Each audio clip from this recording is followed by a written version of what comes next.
Je suis Karim El Ainaoui, doyen de la faculté sciences économiques et sociales de l'université Mohamed VI Polytechnique, donc au Maroc.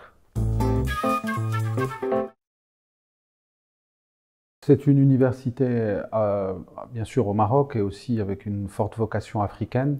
L'idée fondamentale, c'est de développer des programmes qui soient adaptés à l'Afrique, adaptés à ces défis, aux défis de l'Afrique, qui peuvent être assez spécifiques. L'Afrique est dans un processus de développement et au stade où elle en est, ces défis sont assez précis. Université aussi inclusive, bien implantée dans sa région, qui est très en prise avec la réalité locale et avec dans son cœur bien sûr les questions de politique publique et de politique publique pour le développement in fine des populations qui sont l'ultime bénéficiaire. Avec Sciences Po, de manière générale, et en particulier avec Executive Education, on a donc un certain nombre d'initiatives communes qui se traduisent par des activités, des programmes précis.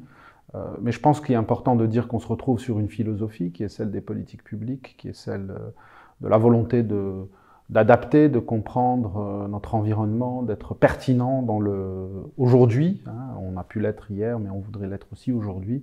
Et je crois qu'on se retrouve sur ça avec Sciences Po, avec l'institution avec laquelle on a des choses en formation initiale, mais aussi plus particulièrement dans le domaine d'Executive Education. Et là, on a quelques programmes en commun, un qui est déjà opérationnel et d'autres qui arrivent. C'est le début, je dirais, d'un partenariat au long cours, approfondi, dense, et efficace et animé par des équipes très compétentes qui arrivent à construire des choses de manière efficiente.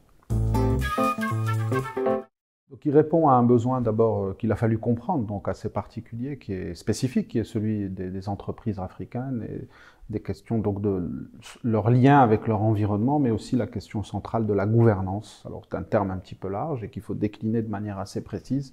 Et c'est là que le travail avec notre partenaire de Sciences Po s'est révélé assez efficient et tout à fait intéressant. C'est qu'il y a eu la volonté de co-construire quelque chose qui soit adapté. Donc ça, je pense que c'est fondamental et que ça réponde à un besoin très particulier, enfin, général, je dirais, des entreprises du continent et qu'on a trouvé ici une manière d'y répondre ensemble via les formations et qui sont appelées, je l'espère, à prendre de l'ampleur, à se démultiplier sur le continent et tout en gardant cette pertinence. Donc il y aura peut-être des adaptations selon les pays, mais aujourd'hui on est dans une première phase qui est prometteuse.